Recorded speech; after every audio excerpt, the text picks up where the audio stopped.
Present. Counselor Walsh. Present. Present. Counselor Brown.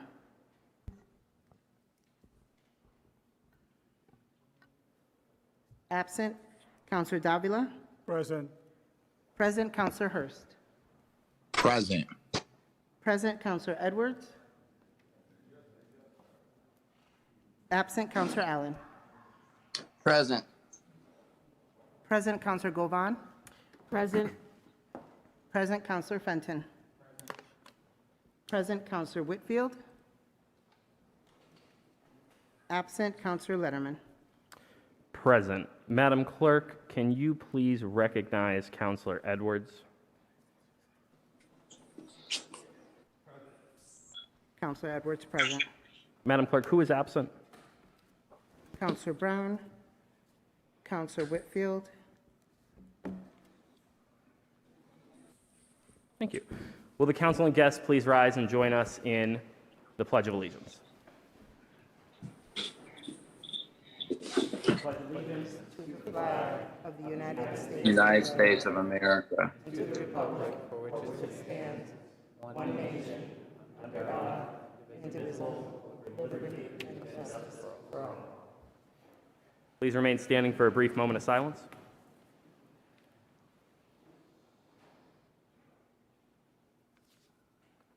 Thank you. You may be seated.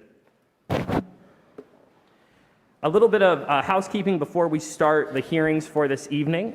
Thank you all for joining us for our first in-person meeting back in the chambers since March of 2020.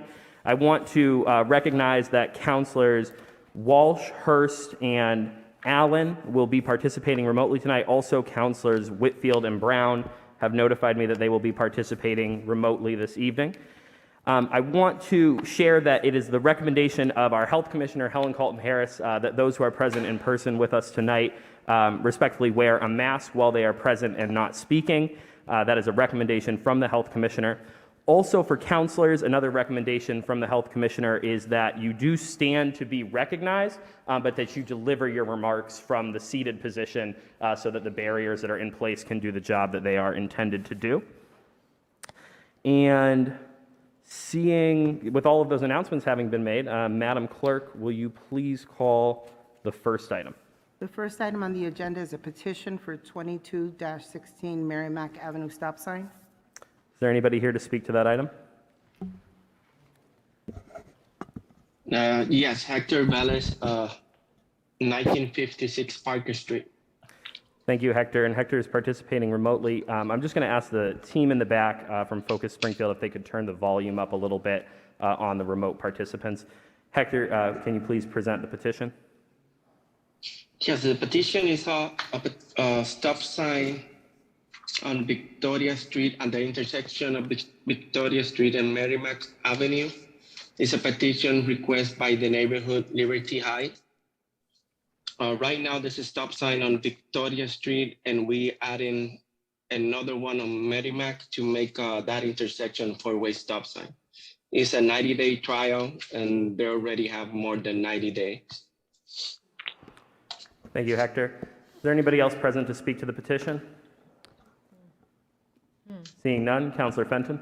Thank you, Mr. President. Madam Clerk, do we need to push the button to be heard on the microphone, or do I push it to not be heard? I believe you push it to be heard. Because we can hear you clearly now. No, when you push it, it mutes it. So pushing it Pushing it mutes to it. be- Okay.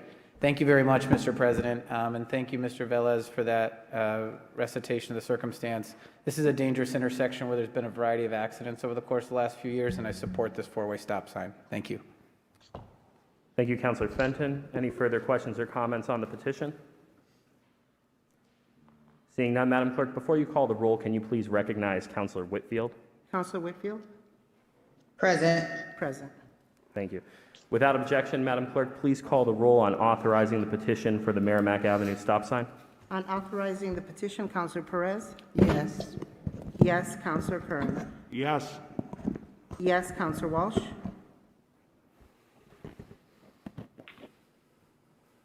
Counselor Walsh, you're muted. Yes. Yes. Counselor Brown absent. Counselor Davila? Yes.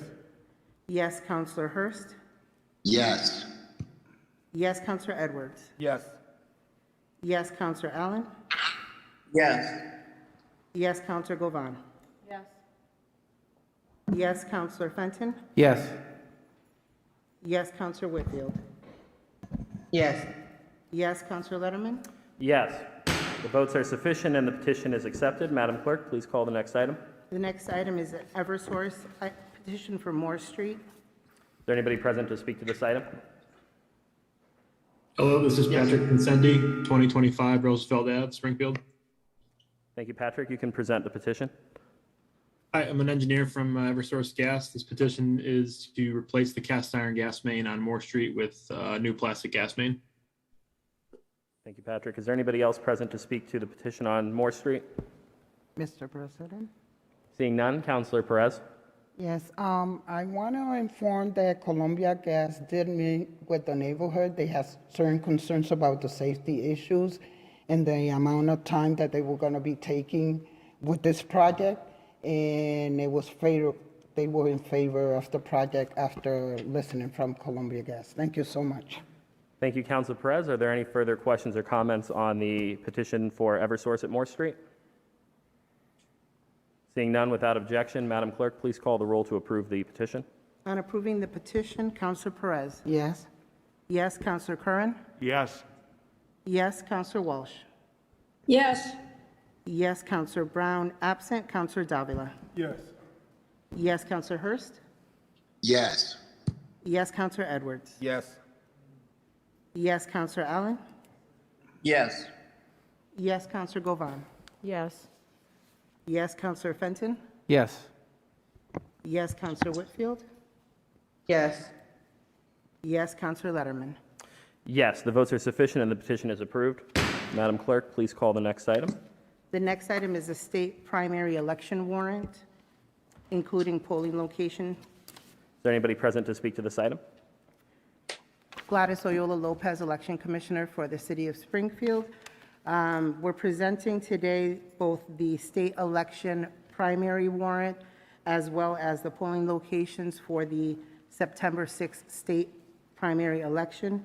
There have been changes in polling locations which have been approved by the City Council in the meeting, the last meeting. The two polling location changes are Forest Park Middle School is one of the new polling locations, and the Emily Bill Pool House is another new location.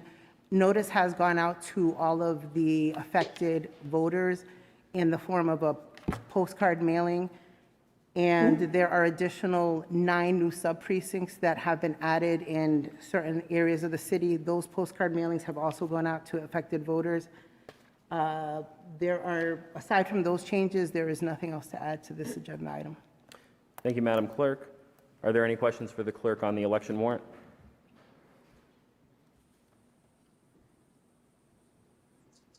Seeing none, Madam Clerk, without objection, please call the roll to authorize the election warrant. On authorizing the election warrant, Councilors Perez. Yes. Yes, Counselor Kern. Yes. Yes, Counselor Walsh. Yes. Yes, Counselor Brown. Absent, Counselor Davila. Yes. Yes, Counselor Hurst. Yes. Yes, Counselor Edwards. Yes. Yes, Counselor Allen. Yes. Yes, Counselor Govan. Yes. Yes, Counselor Fenton. Yes. Yes, Counselor Whitfield. Yes. Yes, Counselor Letterman. Yes, the votes are sufficient and the order is approved. Before we call the special permits and the other hearing, I just have a reminder from Focus here for counselors that are present to speak directly into the microphones that are in front of you and to please speak from the seated position. Madam Clerk, please call item 4. Item 4 is for a special permit for motor vehicle repairs and a used car sales at the property known as 419 Taylor Street.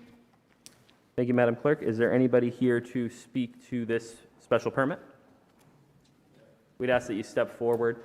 We're entering the hearing phase. The hearing is now open. Proponents of the special permit will have 20 minutes to present in favor. Opponents will have the same right, and then there will also be a rebuttal period.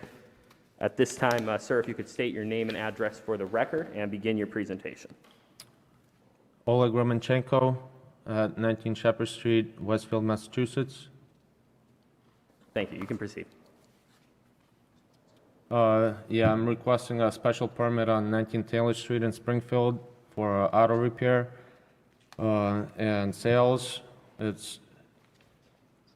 There's a lot of Ukrainian and Russian community in the area and not enough automotives that can support their needs and the language barriers.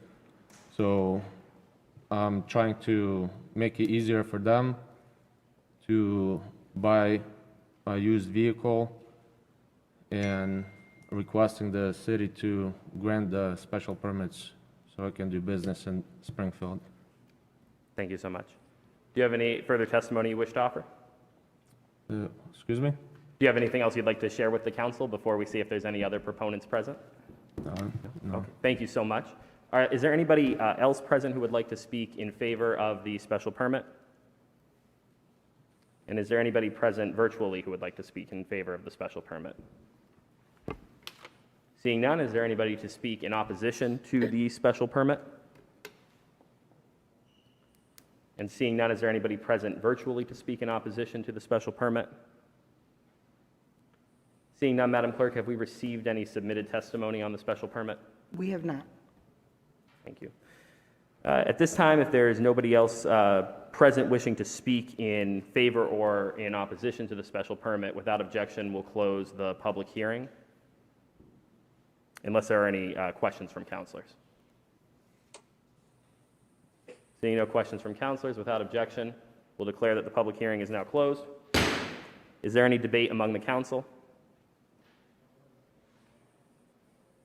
Seeing none? Councilor Whitfield. Thank you, Mr. President. Is this lot currently open or this is a new, because I'm looking at the street and there's something that has to do with cars right next door. So is this a separate parcel? I'm going to defer Councilor Whitfield to Phil Drome. I'm going to let him take the mic.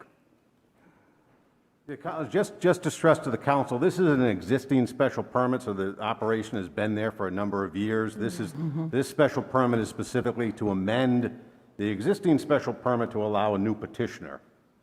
So the business is there and has been operating, so I would assume that could be under the old petitioner, and the one new petitioner, once granted, will take over the operation. So everything is remaining the same, the number of cars, everything on the lot? Yeah, is remaining? I actually indicate on the conditions that all the conditions of the original special permit granted back, I think in 2016, remain in place. Okay, thank you. Thank you, Councilor Whitfield. Are there any further questions or debate amongst the council? Seeing none? Without objection, Madam Clerk, please call the roll to authorize the special permit. On authorizing the special permit, Counselor Perez. Yes. Yes, Counselor Curran. Yes. Yes, Counselor Walsh.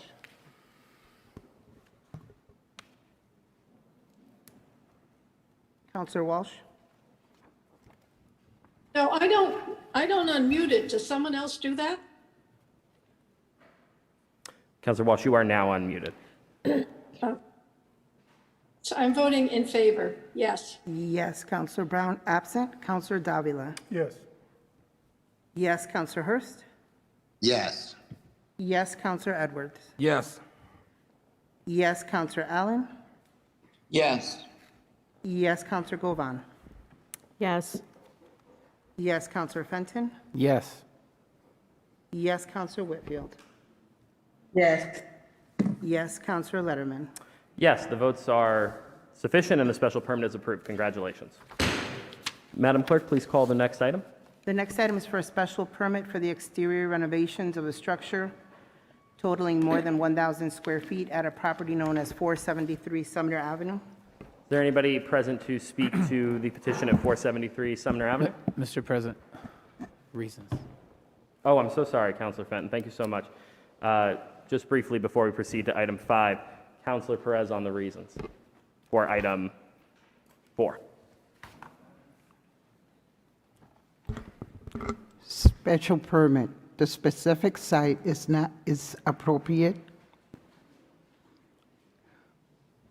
Bear with me with the mess.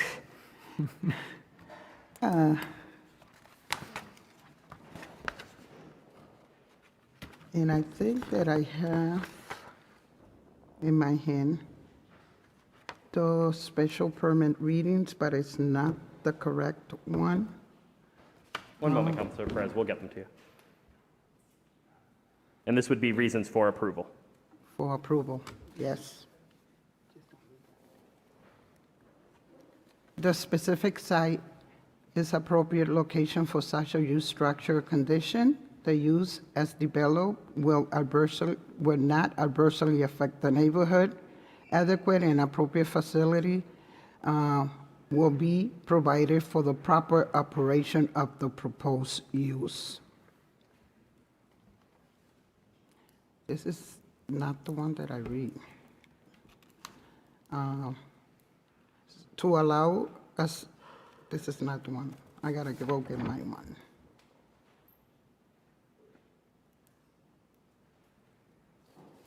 We're not speaking about telecommunication. And if you bear with me, I could get the right one. I have the right.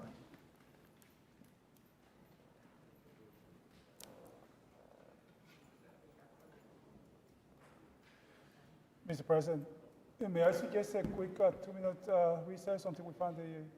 Councilor Devil, I think that Councilor Perez may have the reasons. Oh, gee. So I just want to make sure that we are prepared for that.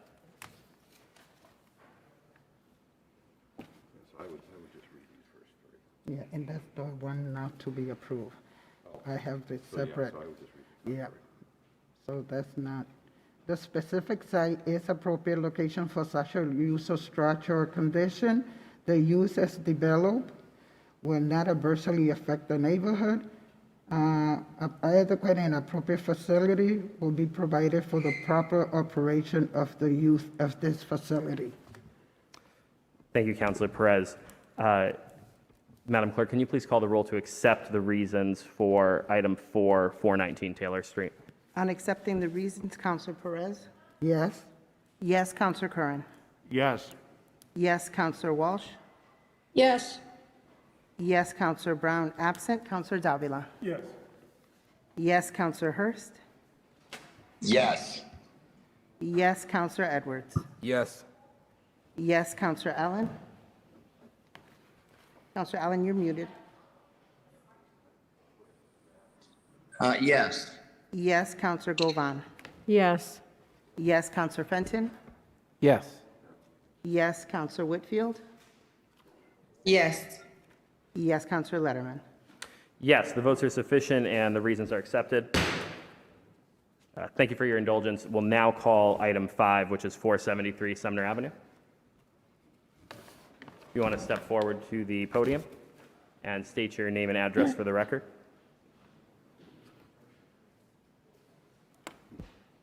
Arlington Duncanson of 1049 Main Street, Springfield, Karen Health Center. Excellent. And would you like to share a little bit about the special permit and what you're requesting today? Well, the permit we're doing some new renovations at 473 Sumner. We're putting a new learning institute there, along with a behavioral health program. And what we're looking at special permit is to renovate the front facade of the building, relocate, actually put an extra door in the front and open up. Excellent. Is there anything else you'd like to share? Well, Karen Health Center been in the community now 25 years. They have 5 facilities, 1 on Boston Road, 2 on Main Street, and now we're trying to get 2 on Sumner Ave. We're at 532 Sumner. We serve the poorest of the poor, and we take insurance of any kind. We have medical, dental, and behavioral health, and also a WIC program. Thank you so much. Is there anybody else present to speak in favor of the special permit? Yes, so we have our architect here, Chris Millard from Phase 0 to present the plan to you guys, All right. if you have any issues.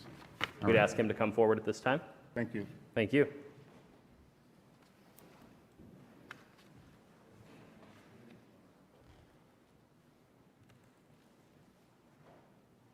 Good evening. My name is Chris Millard from Phase Zero Design. I brought with me today the drawings, if anyone cares to go through them. You all probably have them in your packet as well. However, Arlington, I think, stated it pretty clearly what they're looking to do with their property on Sumner Avenue, and it's basically they're leasing a new space on Sumner Avenue. It used to be a former retail store. That store's gone. They've taken over the space and they're looking to move into it with a few functions into that space. As Arlington mentioned, there's a behavioral health clinic, a learning center, and a small cafe, which addresses the street front. During this renovation, the full interior of the tenant space will be renovated, and then also the front and the rear facade of the building of the tenant spaces will be renovated. That renovation includes new storefront, new fabric awnings, new signage, new lighting, and some new facade work. Interior, typical renovations. The proposed use does not intend to increase the parking in the area. Utilizes the existing parking lot that's behind the building. So there's not an increase based on the proposed design for parking demand. And that's really about it. Thank you. Is there anybody else present to speak in favor of the special permit? We have a few other members here from Caring Health. Jacqueline Johnson is here, but I don't think anyone else needs to speak this evening. That's fine. You still have time left, so you do have time for the proponents to present further evidence. Okay. No, I believe we're comfortable. Okay. At this time, is there anybody present to speak in opposition to the special permit? Seeing none. Is there anybody present virtually to speak in opposition to the special permit? And Madam Clerk, has any testimony been submitted to the body on the special permit? The Forest Park Civic Association did submit a letter of support. It has been included in the packet that the Planning Department submitted to all the city councilors. Thank you, Madam Clerk. Before we close the public hearing, are there any questions from councilors for the petitioner? Councilor Davila. Thank you, Mr. President. Thank you, Mr. President. Good evening, sir. Thank you for coming today. I just want to make sure this is for the location at 473, not the location at 431, correct? Sumner Avenue?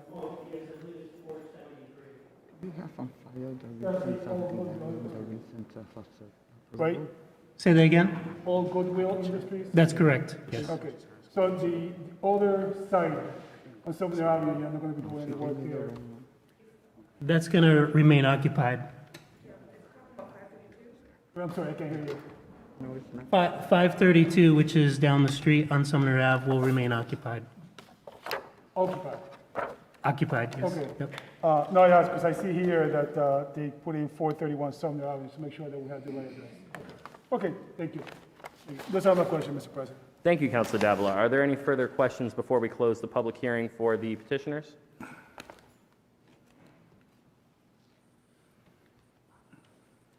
Seeing none, without objection, we'll declare that the public hearing is now closed. Is there any debate among the council? Mr. President, if Councilor Davila. I'm trying to get used to the new change here. Yeah, so I spoke with the Forest Park Civic Association, as stated on the letter. They vote for this project. It's going to be a good addition to the neighborhood, and it's an area that really needs some help. So we in Forest Park, we're thrilled to have this project in the neighborhood. Thank you, Mr. President. Thank you, Councilor Davila. Are there any further comments or debate relative to this special permit? Seeing none. Seeing none without objection, Madam Clerk, please call the roll to approve the special permit at 473, 477 Sumner Avenue. On approving the special permit, Counselor Perez? Yes. Yes, Counselor Curran? Yes. Yes, Counselor Walsh? yes, Yes, Counselor Brown, absent. Counselor Davila? Yes. Yes, Counselor Hurst? Yes. Yes, Counselor Edwards? Yes. Yes, Counselor Allen? Yes. Yes, Counselor Govan? yes, Yes, Counselor Fenton? Yes. Yes, Counselor Whitfield? Yes. Yes, Counselor Letterman? Yes, the votes are sufficient and the special permit is approved. Congratulations. Thank you. Madam Clerk, please call the next item. Mr. President? Oh, Madam Clerk, please hold for a moment on that. Counselor Perez on the reasons. The specific site is in appropriate location for such a use, structure, or condition. The use as developed will not adversely affect the neighborhood. Adequate and appropriate facility will be provided for the proper operation of the proposed use. To incorporate the planning staff analysis into the decision at the basis of the findings. Thank you, Counselor Perez. Madam Clerk, please call the roll to accept the reasons. On accepting the reasons, Counselor Perez? Yes. Yes, Counselor Curran? Yes. Yes, Counselor Walsh? yes, Yes, Counselor Brown, absent. Counselor Davila? Yes. Yes, Counselor Hurst? Yes. Yes, Counselor Edwards? Yes. Yes, Counselor Allen? Yes. Yes, Counselor Govan? yes, Yes, Counselor Fenton? Yes. Yes, Counselor Whitfield? Yes. Yes, Counselor Letterman? Yes, the votes are sufficient and the reasons are accepted. Madam Clerk, please call the next item. The next item is for a special permit for a temporary truck or truck body storage lot at the properties known as 146 Verge Street. And Madam Clerk, I believe we've received a request from the petitioner to continue. Is that accurate, Phil? Yes, it is. Okay. So is there a counselor willing to make the motion to continue item 6 to our next hearings meeting? So moved. second, Motion was made by Counselor Davila and seconded by Counselor Govan to continue item 6 to the next hearings meeting. Is there any discussion on the motion? Seeing none, without objection, Madam Clerk, please call the roll on the motion. On continuing item 6, Counselor Perez? Yes. Yes, Counselor Curran? Yes. Yes, Counselor Walsh? yes, Yes, Counselor Brown, absent. Counselor Davila? Yes. Yes, Counselor Hurst? Yes. Yes, Counselor Edwards? Yes. Yes, Counselor Allen? Yes. Yes, Counselor Govan? yes, Yes, Counselor Fenton? Yes. Yes, Counselor Whitfield? Yes. Yes, Counselor Letterman?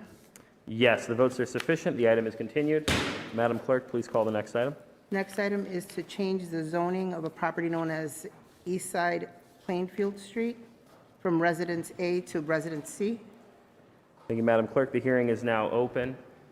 Is there anybody present to speak in favor of the zone change?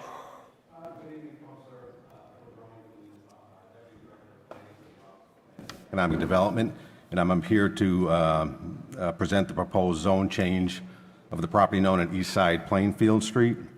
This is currently the site of the Brightwood Elementary School, and as the council is aware, this became surplus property along with Lincoln School when the new Brightwood Lincoln Elementary School was built a little further down on Plainfield Street.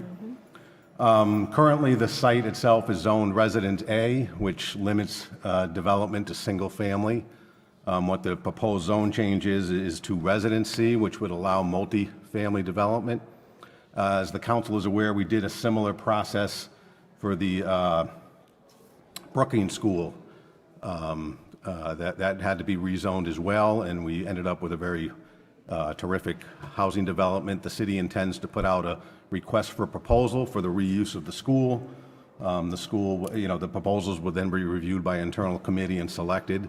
In addition to the zone change, it's important to note that if multifamily development is selected to move forward at that site, it would also trigger a special permit from the city council. So full site plans and an analysis would come back to the city council for review. But it does make sense it's a historic building that we're trying to get redeveloped. So currently as zoned, it would not allow multifamily housing. So the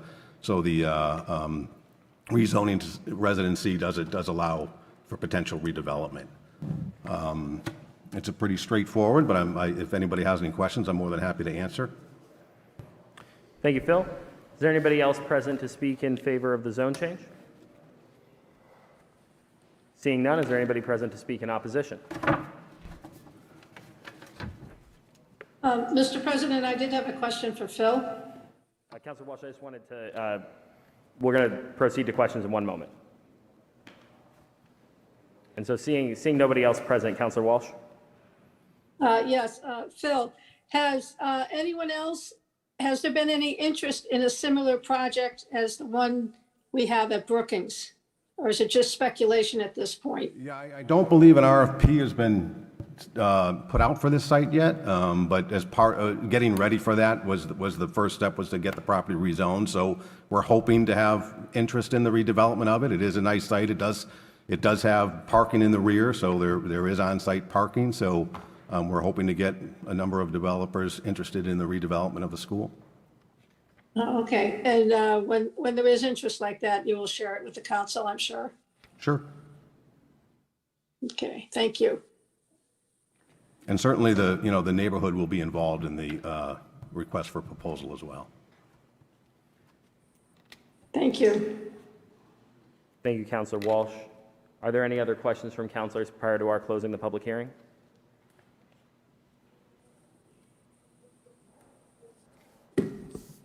Seeing none, just before we close the public hearing, Madam Clerk, has any testimony been submitted to the body virtually or electronically? No, there is not. Thank you. All right, seeing no further testimony, without objection, I'll declare that the public hearing on the zone change is now closed. Is there any debate on the order?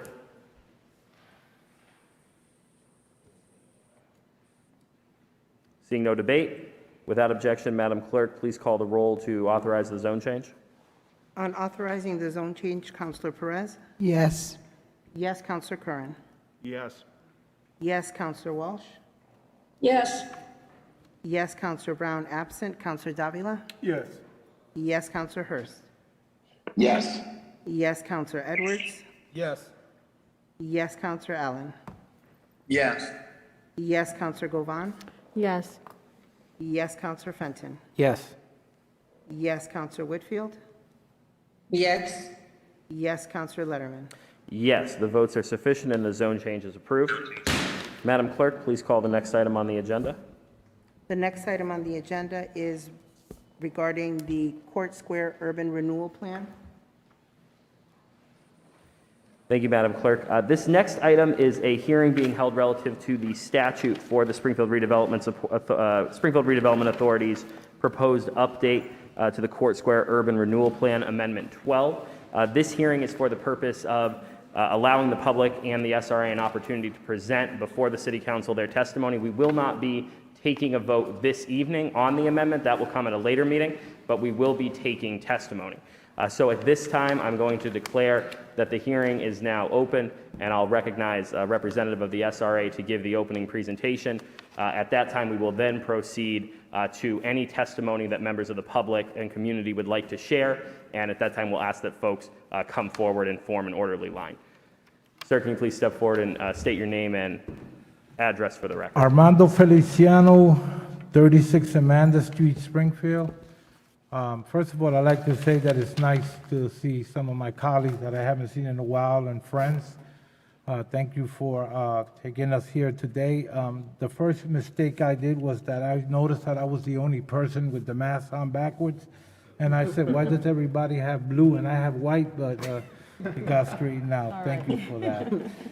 So I'm here to talk to you about a very exciting opportunity of our 12th Amendment to the Court Square. Amanda Phelps, our Executive Director, could not be here today. She's taking a long, well-deserved vacation. And there's just some things that I'm going to hand it over to our Chief Development Officer. I just wanted to talk about a few things. This is the first time that this amendment that we put together included stakeholders from a cross-section of the community of the people who are engaged here. It wasn't just a group that was just sitting on a table and making decisions. Some of the members that are even some of our elected officials here were also part of the planning group.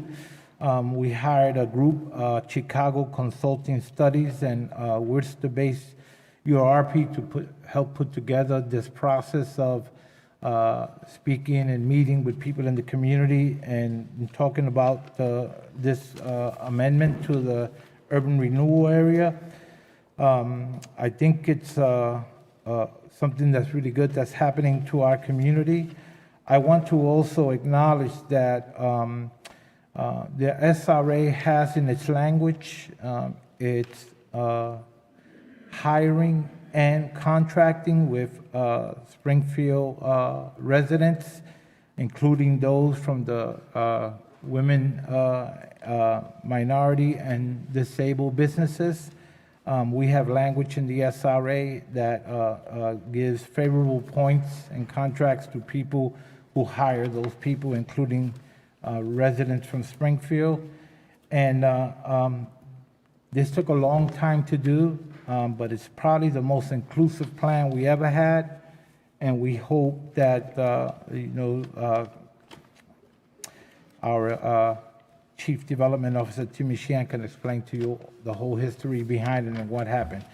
It is our 12th amendment, and it's all the way from the 70s that we've been doing this, and I am very proud to be here with you, in front of you for the same thing, and I promise that next time I walk with my mask on straight. And now I'd like to present our Chief Development Officer from the City of Springfield, Tim Sheehan. Thank you.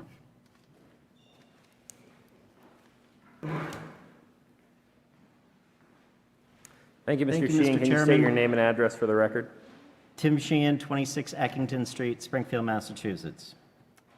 The other team members that are with us this evening include Tim Brangle from the Chicago Consulting Studio, whose work with the city goes back to the early days of the MGM Springfield development. Tim will be addressing the underlying planning objectives of the amendment. Jeff Vassar is here in person from the BSC group. He will be addressing the context and form of the amendment. The BSC group has significant experience in crafting urban renewal plans, particularly in the state of Massachusetts, and is well-grounded in understanding what is expected from such plans by the Massachusetts Department of Housing and Community Development, which is the state's authorizing agent for municipal urban renewal activities. Quick amendment highlights. This particular amendment represents over 3 years' worth of planning work. It incorporates the planning goals and objectives of the following plans: the implementation blueprint plan, which was undertaken by the city in conjunction with MGM and was advanced by Mr. Brangle. The more targeted Main Street Convention Center master plan, also advanced by Mr. Brangle, and the Chestnut Street Blast Zone master plan that was advanced by Foreman Place. The amendment further consolidates over 50 years of development history in Springfield into one document that is user-friendly and makes the referencing of the previous 11 plan amendments more efficient and orderly. The plan for the first time, as Chairman Feliciano said, had the benefit of ongoing input from a community advisory committee, which further built upon the public input process the plan went through. The working team wants to especially thank those who served on that committee. The focus of the amendment is on the land area immediately surrounding MGM, Springfield, and the blast zone, specifically the vacant lots, surface parking lots, and structures that have been vacant or underutilized for years, and now hinder future investment and redevelopment activity in these areas. It is equally important to note what the amendment is not advancing, and that is the unfriendly acquisition of property on which there is currently an active business that is complementary to the redevelopment goals and objectives of the amendment. Jeff Vassar will further explain the amendment's to-be-acquired list and its regulatory purpose. Most service businesses that exist in this area would meet the objective of meeting the plan's goals and objectives and be complementary. Finally, the amendment is particularly sensitive to the historic and architecturally significant buildings that reside within the entire Court Square urban renewal plan area, and the amendment puts forth quantitative measures to ensure that adaptive reuse of these buildings is first of mind, with developers seeking to undertake opportunities within the plan area that include such buildings. We will be deliberately quick with our presentation this evening because we are here to hear from the public tonight. The plan is currently in the final draft form, which allows us to further modify the document based on comments coming from this public hearing and future meetings with the Economic Development Subcommittee of the Council. I will now turn things over to Tim Brangle to complete the presentation. Thank Great, you, and Director. thank you, councilors. I appreciate the opportunity to come back again. We've met with a number of you in the past on the plan itself, starting all the way back from the Main Street plan and also the Northeast Downtown plan. I think it's important just to give a little context, and then I'm going to turn it over to Jeff. But it's important that we understand that these master plans have taken a number of years, but really driven by the city in terms of both need, but also opportunity. And I think the role of the Urban Renewal District is to help guide development. And these plans are very important to that. It's a typical function of the Urban Renewal Plan that we update that periodically. And now with the city armed with this great and valuable planning that's been done over the last few years, we need to bring that Urban Renewal Plan up to current standings and really the current vision of the city. And it's very important, as Tim's alluded to, in terms of overall development, that the city put forth a vision. And I think a lot of this came about, again, out of need, some of the stagnation around MGM, but really that opportunity, I think, giving developers a sense of what the city sees as important, the notion of Main Street corridor and those parcels directly across the street, as well as the blast zone with the abundant vacant parking lots caused by the blast, really a need and opportunity to move those things forward. So we're really bringing these plans now into the urban renewal document itself. You'll see that this allows the SRA now to regulate that in a way, but regulate, and I say facilitate. I think it's very important. Again, this is intended to help push development and help lead development. And this now then gives the SRA those tools and also a benchmark, using these plans really as a means to weigh development as it comes in. Does it fit? Does it match the overall objectives of the plans? Does it fit within the overall downtown vision? And so with that, I'll turn it over to Jeff. I know Jeff wants to elaborate a little bit more on this, as well as a few other highlights from the plan. Thank you. Thank you, Tim. Good evening, council members. Thank you for having me here tonight. Again, I'm Jeff Vassar with the BSC Group, and been working with Tim and both Tims and the Redevelopment Authority to advance this Court Square Urban Renewal Plan Amendment number 12. And I just want to clarify what we mean by the Court Square Urban Renewal Plan. Over the years, the original plan was expanded and it actually stretches from Union Station up to Union Street. So it's quite a larger area than what a lot of us consider the core of downtown in the Court Square area. As Tim mentioned, Tim Brangle mentioned, this plan builds upon a couple of other planning studies that the city has completed in the last few years. And urban renewal plans are really an implementation plan, an implementation strategy. They're not a plan that allows communities to continue to plan. The state approves plans like this because they become the first step in implementing recommendations from other plans in this case. So it's really an implementation strategy. As Tim mentioned, Tim Sheehan mentioned, this consolidates the original plan with amendments 1 through 11. And I just want to indicate why that's important. Right now, staff, the Redevelopment Authority, or anybody interested in investing in the Court Square area has to look through basically 12 different documents, the original plan and 11 amendments, to get an idea of what's allowed and what's not allowed. This consolidates all that prior work into one document and adds new actions and benefits specific to this Amendment 12. And as you know, the original plan was originated back in 1970, and a lot has happened in downtown Springfield over the last 50 52 years. So you've had a lot of success, and this plan is forward-looking to help you continue with that success. Tim? The next thing we want to talk about, what are just the universal benefits of an urban renewal plan? One, it provides current property owners, business owners, and potential investors with a clear understanding of the city's vision for downtown. And by vision, what we mean is desired uses, architectural style, density, heights of buildings, and activities that people want to see in the downtown area. This gives assurance to anybody wishing to invest in their property or a new investor coming in that their particular investment will be consistent with the city's vision. It also gives the redevelopment authority the ability to work with property owners, businesses, and investors to help a plan come to fruition, provided, again, it meets the goals of the urban renewal plan, and it is something that works in harmony with what a particular property owner wants to do with their property. It allows the redevelopment authority to acquire certain properties, but as Tim Sheehan mentioned earlier, we're only talking about friendly acquisitions if and only if needed. So only those properties identified for acquisition in the plan could be acquired by the redevelopment authority if the need arises. And if that need arises, it would be because property is for sale, a particular property owner wants to partner with the redevelopment authority to see something happen, things like that. That's what we mean by acquisition through a friendly acquisition.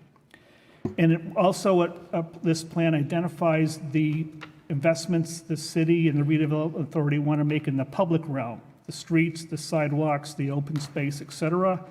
So if property owners or investors see that the city is willing to invest in the area, they are more likely to invest their own money in the property in that area also. Next, Tim. So what are some of the elements of the Urban Renewal Plan Amendment 12? It's a very large document for those of you who may have viewed it online. And what we're going to do tonight is go over the elements very quickly, and then, because it's more important to hear comments from the public. One is it expands the boundary of the Court Square Urban Renewal Area. One is a slight boundary expansion in what I'll call the Court Square area right around here, City Hall, Court Square, and goes towards Route 91 in an attempt to include some of the city-owned property if the city needs assistance with the redevelopment of those in the future. It also includes, towards the upper part of the maps on the screen, the larger yellow area, which is the blast area. And as we know, that has suffered quite a lot of damage when the blast happened. Some of the properties are still functioning, others have been vacant, and others are struggling. So it allows the redevelopment authority to help with those parcels that are vacant, in buildings or parcels that are vacant up in that area. In addition to the expansion shown in yellow, we also identified project activity areas, which are in blue. And these are areas around assets that the city wants to leverage to attract investment. So in the lower part of the screen, the blue area there is around Mass Mutual Center, MGM, that area part of downtown, trying to leverage that activity and people coming into that area for more investment in that area. And then the upper area is in blue is a larger area around the blast zone, which again needs a lot of help, but also is very close to Union Station, which is an asset as a multimodal center in that area. Other elements include really promoting first floor activity in buildings in any of these areas. We want really active first floor uses in buildings that really enlivens the streetscape and brings more uses to those buildings. As was mentioned earlier, it highlights the significance of historic buildings in this area, and that promotes rehabilitation of those buildings where rehabilitation is possible. And the plan also consolidates previous design guidelines for the area and has a very defined set of good design guidelines for the whole Court Square area, so that as new development or rehabilitation occurs, the Redevelopment Authority has the ability to review those designs and make sure that investment in our architectural buildings or treatments are done in a consistent manner to really preserve the character of the downtown area. Next. Other elements include really encouraging mixed-use development. What we mean by mixed use is a building which would have multiple floors, with the first floor being commercial or retail for that very active streetscape, and then above it could be offices or residential uses. I also want to point out that this is a long-term vision. The plan, the amendment talks about extending the life of the urban renewal plan to 2050. Right now, it expires at 2030. So this is a 28-year plan.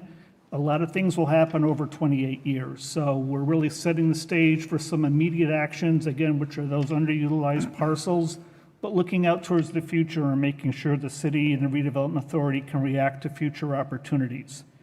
It really is promoting more residential uses downtown, which makes it a, brings more activity, more spending into the downtown area, which helps support commercial spaces, which will result in an increased tax base and will also result in increased jobs in the downtown. And for the last slide, where do we go from here? So after we hear public comment tonight, and I'll wrap up shortly so that can start, we expect to have additional meetings with the City Council Economic Development Subcommittee. Those are open public meetings. We then come back to City Council for their review and hopefully their approval of this plan. It then goes back to the Redevelopment Authority for them to give it their final approval before it gets sent off to the State Department of Housing and Community Development, who approves all urban renewal plans in the Commonwealth. And that process will take a number of weeks, a number of months, so we expect final approval somewhere in the fourth quarter of 2022. And then once it's into the state for review and approval, we also have to file for a permit through the state's MIPA office. And that is just more of a process that needs to happen for any urban renewal plan. But it is an opportunity for the public to comment yet again on the plan once it gets to that point and before that permit is issued. So with that, that concludes my presentation. We're looking forward to hearing the public's comments. Thank you. Thank you very much. Before we move to public testimony, I do want to see, just based on the SRA's presentation, if there's any questions from councilors at this time for the SRA. Councilor Fenton. Thank you, Mr. President. I just have a couple of questions about the general direction of the plan. My understanding of urban renewal plans are that there's certain advantages that are built in to development and that there's also certain restrictions that go with development. And I wonder if maybe, Tim, you could speak to some of the restrictions that would flow with the expansion of the areas in this amendment, just in general. And then the second question I have, and I've run into this myself in my other life a little bit, is that this plan for developers and property owners across the city, how do individuals who are buying or selling real estate within the urban renewal district know that they're in the urban renewal district when they buy it? I mean, it's not a part of the land record in a way that is discernible to most purchasers. So I'm wondering just about those two things. What are the additional restrictions that'll come with this, and how do individuals who are purchasing property that's in the district, how do they know they're in the district in the future? Well, I'd like to actually start with the benefits of the plan. The benefit is that there's a uniformity in terms of the city putting forward the goals and objectives of the plan as to what it wants to see, and ultimately what it wants to invest in terms of public infrastructure to support the private development that would be going into the plan area. In terms of the restrictions, The plan has a consistent set of guidelines associated with development coming into the plan area. Those guidelines are intended to chart a course for development in terms of what the development scale is, in terms of what types of uses are being advantaged by the plan. It gets into some of the issues that were mentioned in terms of ground floor activation. But those design guidelines also give investors and existing businesses that are in the plan area a level of certainty that their neighbor is going to ultimately abide by the same guidelines across the plan area. And with regards to knowledge that you're in a urban renewal plan area, that has now been incorporated into the city's GIS system. It comes up that the particular parcel that you're looking at ultimately is in a particular urban renewal plan, if it is. And the document itself is ultimately recorded on the land records. Thank you. Thank you, Councilor Fenton. Councilor Walsh, followed by Councilor Govan. Thank you, Mr. President, and my comments are for Tim Sheehan. Tim, I'm very happy to hear you talk about the existing businesses. I think we're all looking forward to the public comment, but I think some of us have heard from business owners who have been very concerned about what's going to happen to them. In particular, I heard from Taylor Auto Services, a family that has owned and worked there for over 40 years, who are concerned about what this would do to them. So could you reiterate for anybody in an existing business or those families that they will be, their business will be protected?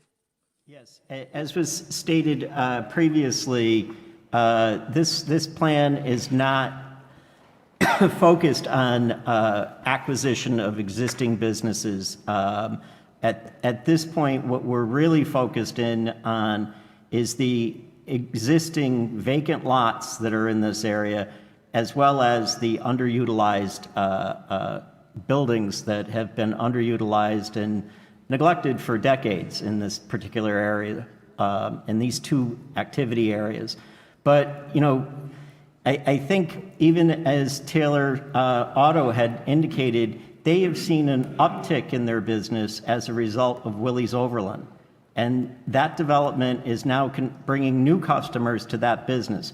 We're looking to multiply that by an order of magnitude that's pretty significant as new development occurs both within the blast zone area and in the downtown. Well, thank you for that explanation. And I did promise that I would bring it up at the meeting. So thank you for obliging. Thank you, Councilor Walsh. Councilor Govan, followed by Councilor Davila. Thank you so much. This is a great presentation, and I really appreciate the detail that you guys put into it, all of you. I guess my question is kind of like what Councilor Walsh asked, and it's about whenever I hear gentrification, urban renewal, I think of gentrification.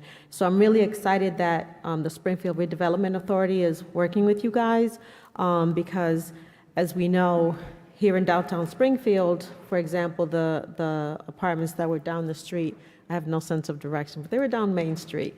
And at one time, you know, the apartments were affordable and they were okay. And I had one of my students who I was teaching at UMass, you know, he came in and said, I have to move next month because they raised my rent by $300 or $400. So I'm afraid whenever I hear of urban renewal, it scares me to a degree because of the threat of gentrification. So I'm just hoping that you'll continue to bring these presentations to us and keep in mind that we don't want that to happen anymore. Thank you. Councilor, just in response to that, I mean, our objective is to have housing within the downtown that's responsive to everyone. Thank you. Thank you. Thank you, Councilor Govan. Councilor Davila. Thank you, Mr. President. Tim, actually, I was going to piggyback on what Councilor Govan was just saying, and that's exactly my biggest concern.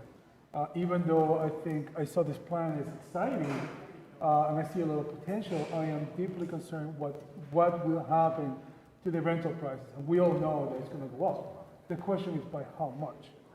If I'm not mistaken, I do believe I read somewhere that since the arrival of AGM to Springfield, which has been, in my opinion, a good addition to Springfield, the prices in the area have increased 30-35%. Artificial, may I say, and nobody seems to know why. At least nobody's given me a concrete reason why that has happened. And so a 30-40% increase in rental in region where we're paying $1,200 for rent, $1,200-$1,500 for rent, it's very difficult, particularly when we're dealing with a population that is very challenged with income. And so, although I see a lot of potential in this, I have to share Councilor Govan's concern. And I'm sure as we go along and start drawing this, that we're going to pay attention to that. So my concrete question is, I got 2 or 3 questions, is the new developers that are going to be coming in, are they going to be required to have like mixed use, or is it just going to be, when you say that's going to be responsive to everyone, that's kind of a general catch-all. So what I'm saying is there a commitment or a movement to ensure that we're going to have accessible housing within this district? Yes, and I think our record of late has actually proven and bared out what I'm saying, is that we are looking to have housing for all people that want to live in the downtown, whether it's affordable housing, market rate housing, higher end housing. And, you know, we just approved, you as the council just approved a special permit for the school department building and the other building further up State Street, you know, to have all of that be affordable housing. So, you know, we recognize the importance of housing at all levels, and that, you know, everyone, you know, is an important component to our overall success of our downtown, whether it be someone who is of modest means or someone who has significant resources. Right, absolutely. And I think, as we all know, the responsible thing as we continue, I'm sure we will be knowing that we're going to have a crisis or expected to have a housing crisis in Springfield. It's something that must be brought to the table and be continuously on the table. And, you know, it's kind of interesting when you look at, you know, the housing market in the downtown. Stockbridge Court has been one of the most successful rental residential projects since the late 1970s. You know, and that has been a quiet hamlet in back there. And to me, that just, you know, begs that there's you know, a market rate component for downtown that can be developed and sustained for a long period in time. And we have not added much new product to the housing inventory in Springfield. So Tim, my last question, I'm sure we're going to, as we continue, I look forward to tracking this progress, because I think this could be extremely innovative for Springfield. I personally look forward to the day in which we can finally integrate the riverfront to downtown. I know that's a lot of talk about that, and so I was recently down in the riverfront for the Indie Festival, and it's just such a hidden jewel of the city. I and agree. I look forward into we have a full connection. But so for the last questions, because I don't want to, I'm sure we have other things to move on to. Can you give me the 30-second overview? Because I see here, let me just find it real quick, Tim, that when we started, I guess it was Plan 1. It was a very short area, and it has expanded. Can you tell me roughly what has driven that expansion? Because it's kind of a lot of land now. It's like in downtown, it's a lot. Oh, I mean, from the Union Station, pretty much all the way yes. down to Union Street. Yes, this plan has basically covered every major development project within the downtown, and it started with the old Civic Center. Yeah. That was the original intent of the plan, and then, you know, it basically governed the development of just about every major building in the downtown. It was the underlying planning document for it. So the level of investment that the plan has witnessed and the scale of development that has happened because of it is truly impressive. Right. Tim, thank you so much. Thank you to Mr. Feliciano for your work. And I look forward to seeing this. And again, my concern, like Councilor Govan said, and all of concern, sure. Yeah. The housing here in Springfield. Thank you, Tim. Thank You're you. welcome. Good job. Mr. Feliciano, great job, sir. Thank you, Councilor Thank you, Mr. Davila. President. I just want to remind councilors that if you do not speak into the microphone, the audience that is watching at home and also the virtual participants that are participating in the meeting cannot hear you. I know it's challenging. I've sat in that seat myself before. But just a reminder, if we're not speaking into the mic, they cannot hear you at home. Councilor Hurst. Thank you, Mr. President. Tim, thank you for the presentation. Can you help explain to me the connection between the SRA and the city of Springfield? I don't think I've ever fully understood exactly what the SRA's role is. The SRA is established by state statute, and it is an independent body of the city. The city actually, however, pays for the staffing related to the SRA in terms of its operating budget. But it is a quasi-public entity. Got it. And so I'm sure I can look it up to find a bit more information. And I'm sure I'll have some questions following. We can certainly circulate to the councilors the enabling statute. Send it to me because Sure. I think my fear is that it sounds like the SRA might be acquiring a lot of property and or has the potential to acquire a lot of property, which I don't know if I agree with it or not.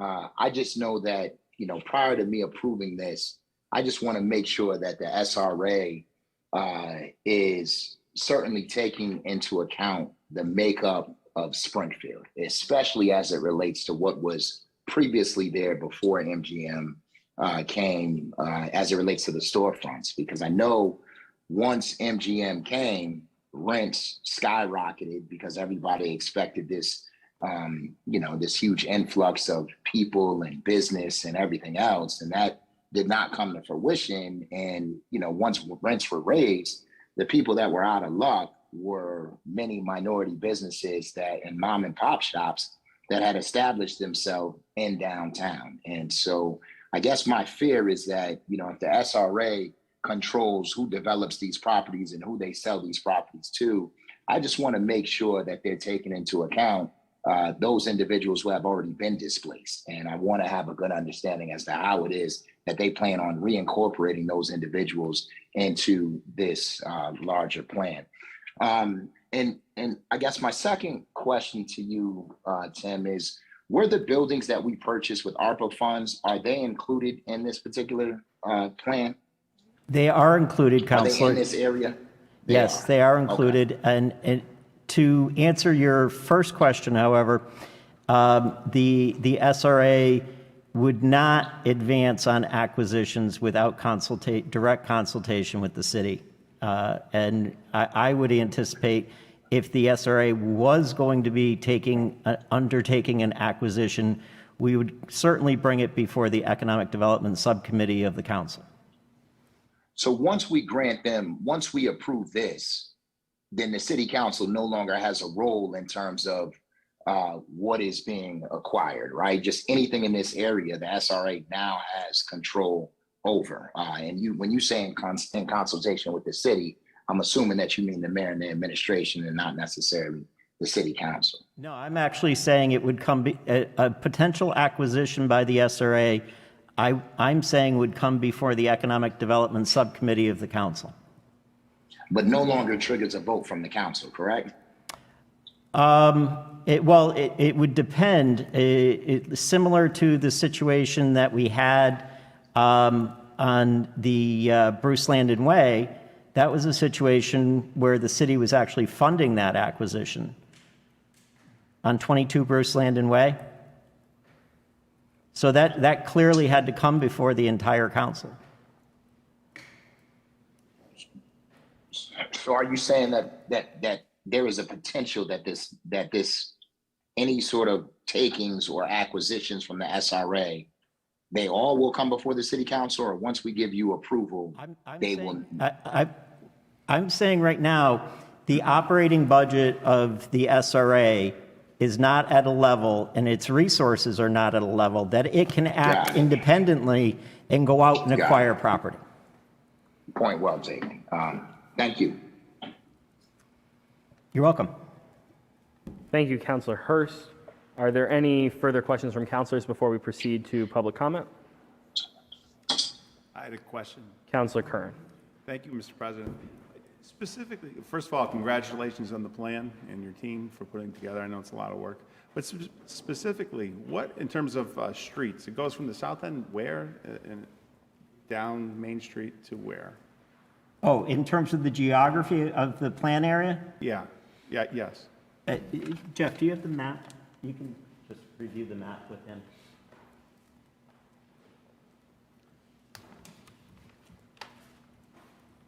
Go ahead. Yeah. Yes, Counselor. So it roughly goes again, Union Station, and then behind us, East Columbus, down to the MGM. MGM is not within the urban renewal area. Kind of goes around MGM down to Union Street, and then goes up to Chestnut and heads back and includes the blast zone up in that area there. Does it include the old Paramount Theater, that area by the bridge? Yes. Yeah, okay. Well, again, congratulations on putting it together. Just a quick commentary for if SRA is making acquisitions, or you guys are thinking of acquisitions. I really do think the city needs to make a priority of the old Steigers Park. I know Mass Mutual divested itself of that property about 4 or 5 years ago, and in return, when they sold the building, I believe Governor Baker provided them about $50 million in tax credits. It would have been nice, perhaps, if Mass Mutual could have reached out to the city and we could perhaps acquire that parcel. It didn't happen. They sold it to a private developer, as you know. And I believe that developer that developer who owns the hotel has done a great job of investing in downtown Springfield. And I think they received about $1 million in ARPA funding recently. But the city doesn't have control over that park, is my understanding. It's not a city park, am I correct on that? That is correct. And so just basically my commentary is going forward, obviously with open space and public space being in short supply in downtown Springfield, I really do think we need to make perhaps acquisition of that property a priority. Again, it would have been great if Mass Mutual could have reached out to the city and we could have acquired it at that time. It's probably worth about $1 million. And I know the hotel owners are investing a lot into downtown Springfield, but it's my understanding, I mean, there's really nothing from stopping the developer. If they wanted to put up a hotel, they could. I mean, am I incorrect on that? Well, they'd have to go through they would have to go through the normal entitlement process, but no, they could advance on a project on the site. Well, just for my 2 cents, if there is going to be a priority, to make it known to the SRA and economic development that in the future, perhaps a discussion of how we could further perhaps acquire the property to make sure that it stays as green space. I'm happy to hear your comments on public open space because the plan is really considered public open space as being very important to the downtown. Thank you. Thank you, Councilor Curran. Councilor Whitfield. Thank you, Mr. President. I think Councilor Hurst just sparked some interest in, I don't think I understand either. So for the 3 buildings that was purchased with ARPA funds, they're already purchased by the city. And so for those buildings to be redeveloped, you don't, SRA wouldn't necessarily have to come back to the city council because those are already acquired by the city. Is that correct? Well, the city didn't acquire the properties, the SRA acquired the properties. So the SRA, you know, officially is listed as the owner of the properties. But. So the SRA acquired the properties with ARPA funds? Yes. So the city gave the SRA ARPA funds to acquire these buildings? That is correct, Counselor. So, but coming back. So before you continue, Tim, that's my problem. How things just, and transactions just happen, financial transactions just happen in the city without clarification on what's going on. Because I don't think I was clear about how that whole transaction happened. And since we already approved all of the ARPA funds, and Councilor Letterman, and I'm just going to bring this up over and over again, says, no, we should have some of the funds approved and they should come back to us on situational basis to approve the rest. And I know that there's other communities that do that. When we approve a lump sum of anything, then the city has the authority to just use the money at their will. And so my concern is that can also happen again.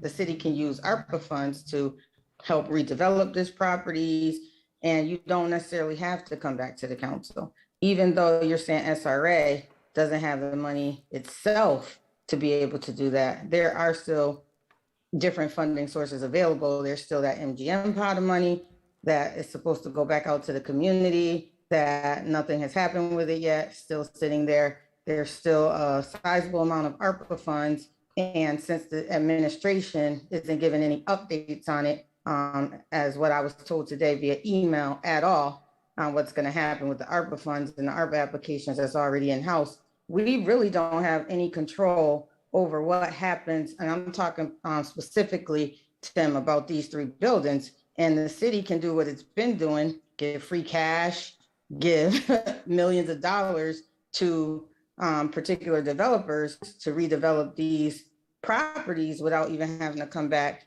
to the city council. And it's transactions like those that worry me, because I'm just going to go by the last transaction that happened on 31 Elm Street.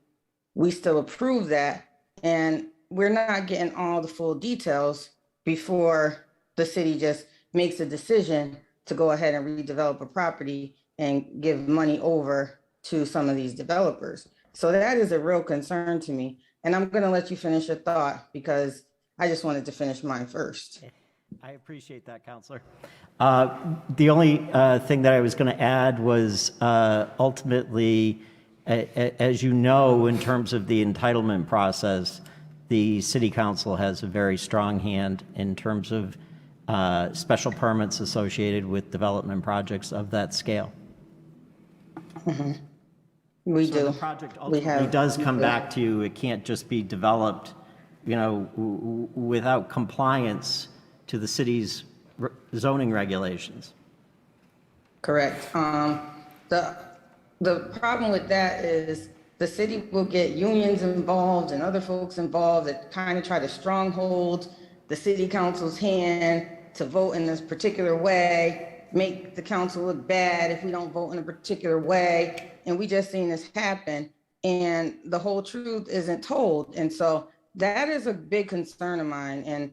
And I'm actually glad that Councilor Hurst brought it up, because that's not how city government should work. There should be transparency all the way around. There should be transparency in the funding. There shouldn't be any backdoor deals. Not saying that you're part of any backdoor deals, but I'm just saying those conversations, some of those conversations were happening and we were told last minute. And so I just want to make sure, and I want to say it publicly and on the record, that when these things are happening, that we're told when they're happening, not months later, not when it's time to take a vote, not when it's an urgent situation, that we know at the beginning stages and when these conversations are happening up front. So that is a major concern of mine, because if we have the opportunity to prevent those type of transactions from happening, to give everybody a fair shot at redevelopment opportunities, then I want to make sure that we're doing that and we're transparent about whatever we're doing as the city council. It is our fiduciary responsibility to make sure that things are happening in a transparent, fair, and just way. And so I just want to say for the record, I don't think that happens with 31 Elm Street, and I know that's history, but I want to make sure going forward that it does happen. So those buildings in particular are a concern of mine, being in this proposal. I think you guys did a great job with it, and I think the consultants did a great job, but I do have some concerns there. Understood, Counselor. And I would just respond by saying I am very respectful of the council's subcommittee work, and I'm more than happy to be before the subcommittee to discuss any item that involves economic development. Thank you, Tim. Thank you, Counselor Whitfield. Madam Clerk, can you please recognize Counselor Brown? Counselor Brown? Present. Thank you. Present. Counselor Allen?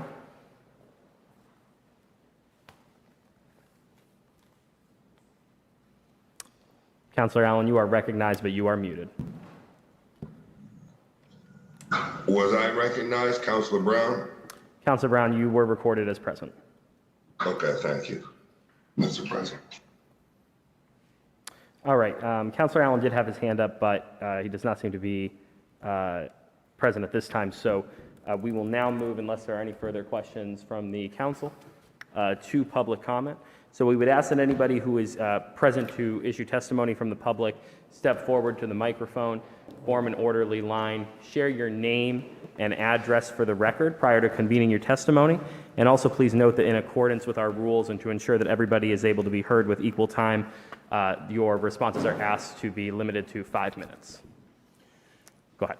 Good evening, ladies and gentlemen of the council, SRA, and guests. My name is Peter Carando, and I'm speaking to you tonight as a representative, the managing partner of Cara Development, which is a partnership that owns 4 parcels of land in the blast area on Lyman Street. These parcels would become under the ruling of the Amendment 12. They would fall under this new amendment that is being proposed. If this amendment is accepted, it extends the life of this agreement for 30 years. That's kind of a long time. I'd like to see the results of it, but I probably won't be here. But anyway, the 4 parcels that we own are described in the document of Amendment 12 as parcels that will be taken. There's 96 parcels that'll be taken, apparently during that 30-year period, and 4 of them will be ours. The timing of this taking is a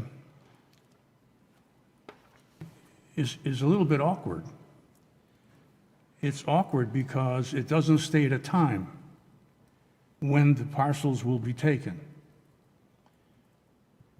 In not stating the time, it damages the owners and the current businesses that operate in these parcels by inhibiting their ability to sell the property or business to market folks who would, because the new buyer really doesn't want to step into a building and do what buyers do to fix the building, and then within a couple of years, the building is taken. So they don't buy it in the first place. That's the net result. In fairness to these businesses and property owners, I would ask that the City Council and SRA take what I've just said under consideration and make whatever revisions in the plan that would define the parcels for immediate taking or remove these parcels from the amendment so that it clarifies the status of these properties. because it's kind of not fair to the owners or the business occupants of those properties. I know a friend of ours wants to put a new roof on his building, which is in that zone. That's a $250,000 project. And he said, gee, I don't want to do that and then have him take it. So anyway, I don't have to belabor that. I think I've spoken long enough, and I really appreciate the opportunity to be in front of you tonight. Thank you very much. Thank you, Mr. Carando. We'll invite the next speaker forward to the podium. I would also say at this time, if there is anybody present virtually who is a member of the public looking to submit public testimony, we would ask that you also raise your hand in the queue. Ma'am, you can state your name and address for the record and just lower the microphone so we can hear you all right. My name is Sandra Lysak. I'm the owner of Taylor Auto Service at 160 Taylor and Taylor Auto Sales and Service at 159 Taylor Street. I was the party that sent out a letter over my concerns about this Amendment 12. I mean, we've had this business going for close to 40 years. It has continued to grow over the years. And what really concerns me, that with being put within this boundary, yes, it's saying current businesses will not be affected. But you're saying this now, but does it mean that for future, if some big developer comes in and approaches the SRA and says, gee, I got a lot of money and I want to take everything. So then we decide we don't want to sell. But the SRA can say, well, sorry about that. So now what does that mean? We'd be taken by what? Friendly acquisition? Eminent domain? And then, oh, we're going to relocate you. Well, my business is where I am. That's where we've built it. That's where our clientele is. We service the local community, and that's where what we've been doing for over 38 years. And I just the wording in this whole thing, and I agree with Mr. Carando that why can't these businesses that are operating, functional, and really give back to the community, why can't we be removed from that boundary? Because just to have some type of guarantee, because you could pull the plug at any time once when we're in that boundary, and we'd have no say in it. We could refuse, but you're still going to go in and take it. And I don't think that is very fair to people that have given back to the community for so many years, and we've kept revitalized what we've had. We're in favor of revitalizing the whole area because we take pride in our business and in the surrounding area. But it's worrisome when I hear what they're saying. They're saying something out of one side of the mouth and on the other hand, something else. Thank you for your time. Thank you, Mrs. Lysak. We'll welcome the next speaker to the podium. Hello, I'm Erica Swallow from 64 Washington Road in Springfield. I'm representing the Springfield Preservation Trust. Our mission is to preserve and protect properties in Springfield which have architectural, historical, educational, or general cultural significance. First of all, we do applaud the plan for its inclusion of rehabilitation of multiple historic landmarks such as the Chapman and Brooks block at 139 to 141 Lyman Street and 180 to 182 Lyman Street, the Brown and Company block. But we do have some concerns about two buildings in particular which are bookmarked for acquisition and demolition that I wanted to point out. And we have some questions regarding Apremont Triangle. So first of all, out of the 11 proposed buildings for acquisition and demolition, the two of historical and architectural significance we wanted to call to the SRA and City Council's attention are first 179 to 181 Taylor Street.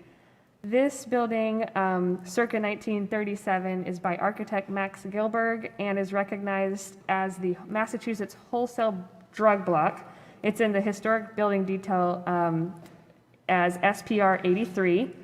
And it was used originally as a medical wholesale warehouse, and it has architectural, commerce, and health medicine significance. So we wanted to call that out as the first building which we would advocate for preserving, and it is recognized on a state level for being of historic importance. The second building is 192 to 194 Lyman Street.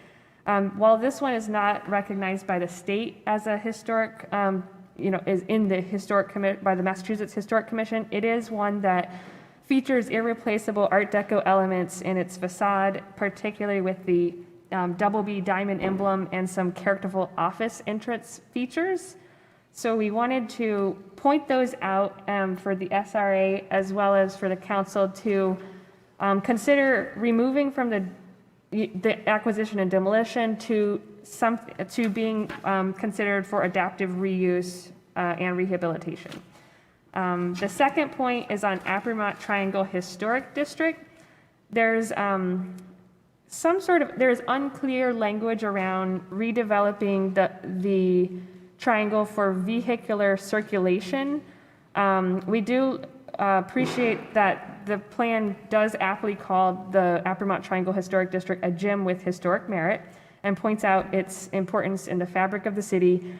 But because Apremont Triangle is a historic district, we believe that it demands greater specificity regarding any redevelopment or alteration within the plan. So for example, if the redesign of that vehicle circulation around the triangle would entail changing the triangle to any other shape than a triangle, we would recommend greater specificity in seeing that, and that the city council would be able to vote on such a redevelopment. So in short on that one, we would suggest that city council give due consideration to ensuring that not only the buildings in Apremont Triangle, but also the streetscape itself retain its historic character for the fact that it is a historic district.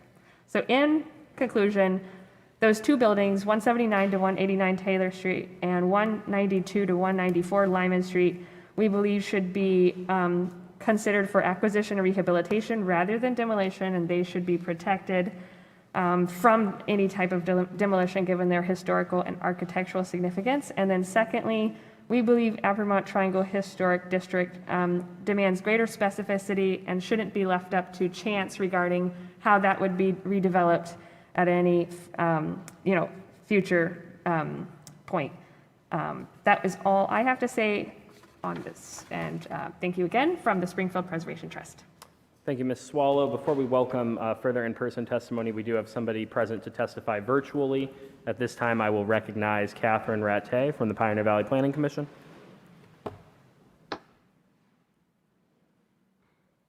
Hi, thank you, Councilor Letterman, and thank you, City Council, for the opportunity. 35 State Street, thank you for the opportunity to speak in support of the amendment to the Springfield Redevelopment Authority Court Square Urban Renewal Plan.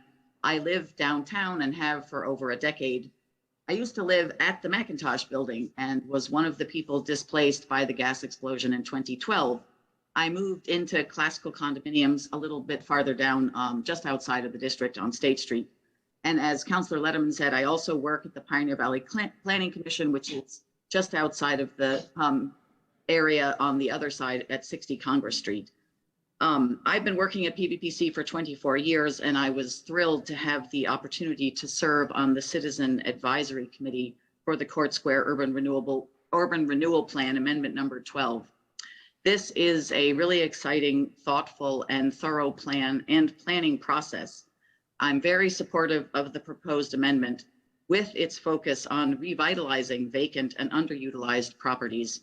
Our Citizen Advisory Committee was also concerned about gentrification and takings, and we were very satisfied with the commitment of the Springfield Redevelopment Authority to ongoing engagement with the City Council and city staff to assure no displacement of current residents.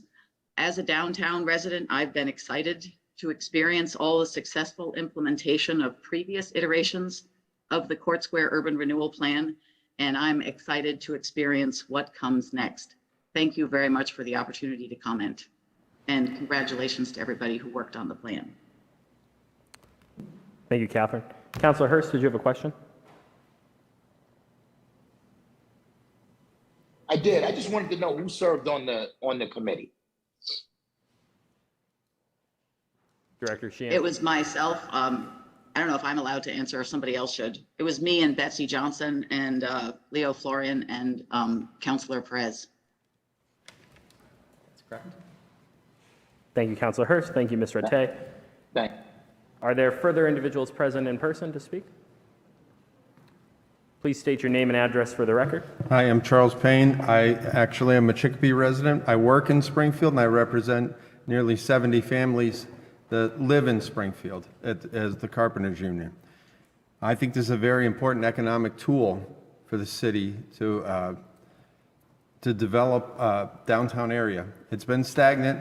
We finally have some movement. The Willie's Overland building.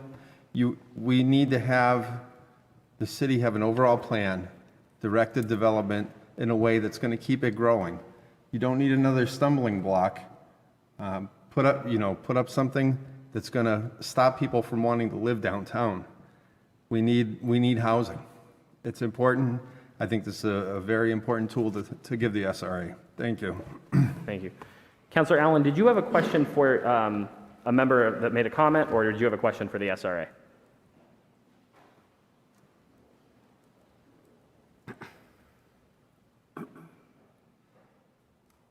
Councilor Allen, I can see you have your hand up and I can see you, but you are muted.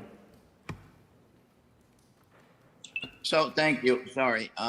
It's just a question about the plan. It can go at the end, with any of the anything That's what I'm hoping is that we can conclude public testimony, make sure everybody has a chance to be heard, and then if there's further questions, we can take those at that time. That'll be fine. Thank you, Councilor Allen. Sir. My name is Morgan Finn. I live in Holyoke, Mass. I have property up in Springfield. Sir, I'm sorry. Could you just speak up a little bit and into the microphone so we can hear you? My name is Morgan Finn. I live in Holyoke, Mass. I have property in Springfield, probably one of the biggest industrial piece of property in Springfield. It's part of their plan to take it. And I agree with Mr. Carando here that they've been working on this plan since 1973, and they want to add another 30 years to the plan, which they're going to manipulate the properties where you can't sell it because nobody's going to want to buy the property because it's going to be taken. So you can't sell your property.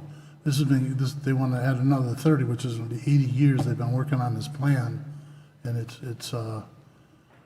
just hurting the businesses that are here, that they want to sell their property, or if they want to do something with their property, they might lose it during to the SRA wants to take it for fair value, which I'm sure they're not going to give you. And it's just that I don't think this plan's a very good plan. That's what I wanted to say. Thank you very much. Is there anybody else present in person that would like to submit testimony? Sir? Good evening. Thank you for your time. My name is Ted Shagnon. I own property at 185 Spring Street that abuts the Carando property and property across the street at 198 Spring Street. So we're currently operating two different businesses in that zone.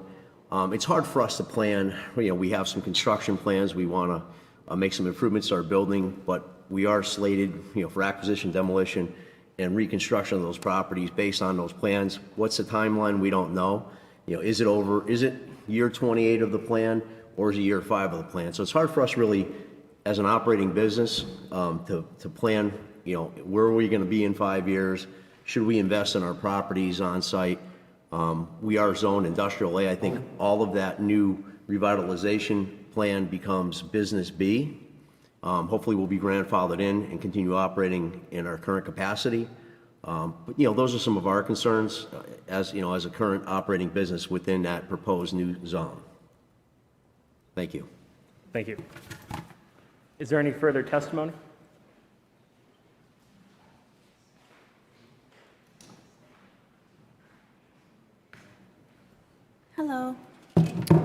My name is Kristen Fiore of 555 Worthington Street in Springfield. I came here today kind of just to get more information since I'm right in the middle of these plans. And after hearing, everyone's comments and testimony, I figured maybe I would put my comments in. So a lot of the things that they are saying is kind of, like how they want to rebuild the neighborhood and things like that. When I bought the building, better known as the old Lido's, last July, I've been trying to do just that. I dealt with a lot of homeless people in the area taking over the building, swatters, people trashing the building kind of, like in the neighborhood around. So I've been doing, I think, a pretty good job trying to clean it up, getting drugs and things off of the sidewalk and off of the streets, as far as the homeless traffic that we have through there. And I would, they noted how ARPA funding was allotted to them over, $1 million. And I would just kind of like to see that go into the local residents that are already there first, to maybe kind of try to help those businesses that are there. I've been asking for help from the city and spoke with a couple of people to try and help me with cleaning that up. Lido's is a staple in the history of Springfield, and it's been empty for about 13 years. And a piece of property that large that also comes with 2 parking lots in the front and the back is, it doesn't serve any purpose empty. It kind of almost is worse that way, because that's when you have things going on that shouldn't really be going on that property. So, I guess I'm just trying to say I really would like, some help from the city. And, I don't know if the SRA does things like that, or, the ARPA funding or things like that to kind of help the project that I'm already trying to do and cleaning up that side of Worthington Street. And also I would like to know more information on what that means, for me and the people at that side of Worthington Street that are in the middle of those plans. Thank you. Thank you very much. Is there any further testimony? Please step forward. Roger Karish, owner of Steve's Alignment on Taylor Street. It's nice to see that section before, even after the blast zone, but before the blast zone, now that we're finally getting a little attention up in that area. There's a lot of the older buildings that have been vacant for a while. We're existing businesses. Let us work and help pay for you guys and pay our bills. We made it through COVID. We made it through the blast. Just take care of us. Thank you. Thank you very much.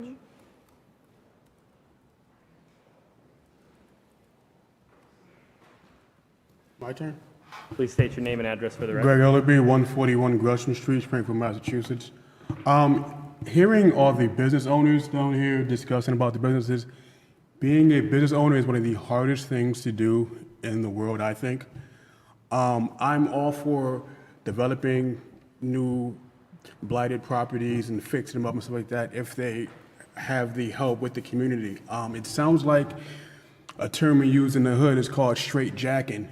And it sounds like they're straight jacking properties, and I don't think that's too nice. Hopefully there's some more clarification and some more amendments to this presentation, which is a great presentation, because being a business owner downtown, we deal with homeless people and bums all the time walking up and down. The shit is crazy. So I think if some of that money would go to fixing up the actual people first and not the pockets, it'd be well more received. And also, I would love to see my city look beautiful. Like, I'm all for it. But help us as the business owner not get jacked, but help us feed our families, help us pay our taxes, pay our roads, help us pay you guys. You know what I'm saying? So, like, let's all work as a community and get this thing done. And good job, SRA and other entities and also businesses. And how you doing, Mr. Sheehan and the rest of you guys. And let's try to get this done the proper way. Thank you. Thank you, Mr. Ellerby. Is there anybody present, any further individuals present in person that would like to issue testimony at this time, sir? Please state your name and address for the record.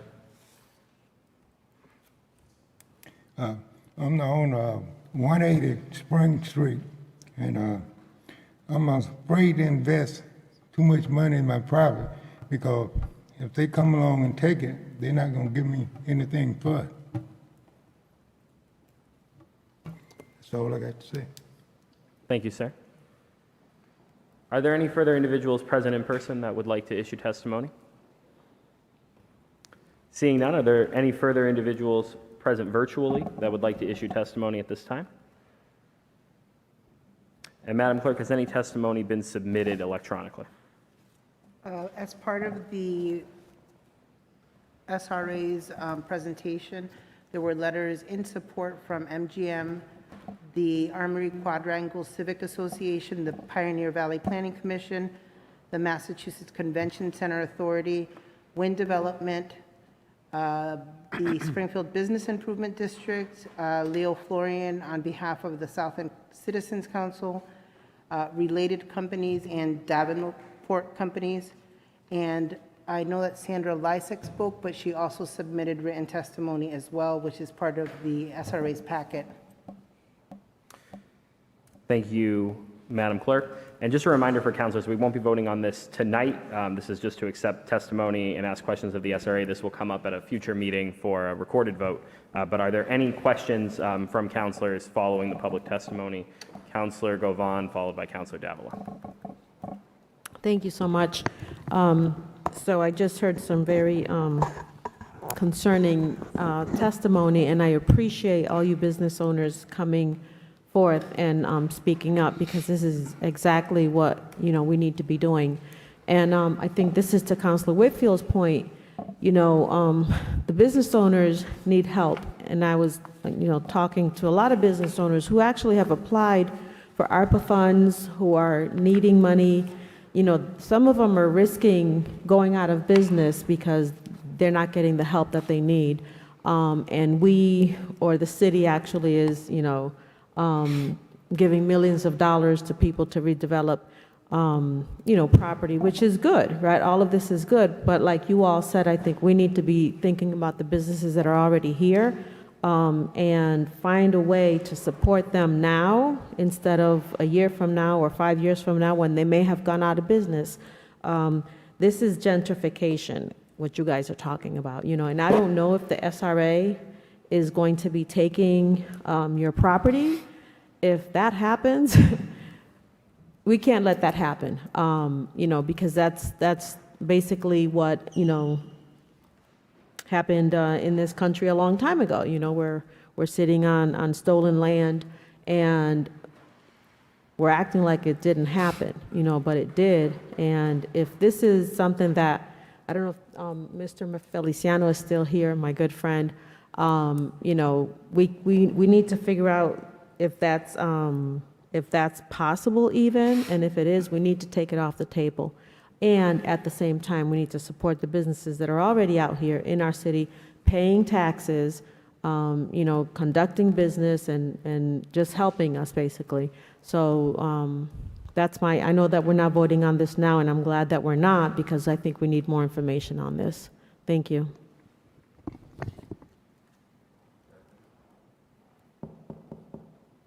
I'm sorry. I was dealing with a technical error. And just for the record, we are running 2 meetings virtually, one virtually and one in person. So I apologize. Councilor Davila, followed by Councilor Whitfield. Thank you, Mr. President. To the members, my apologies, I'm giving you back, but I'm going to speak to the mic so that the people at home can hear me.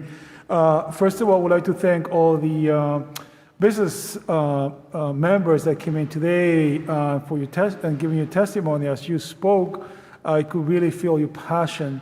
I could really feel your life investment and your sweat investment you have put into your business. So first, let me say thank you for investing in Springfield and for staying in Springfield.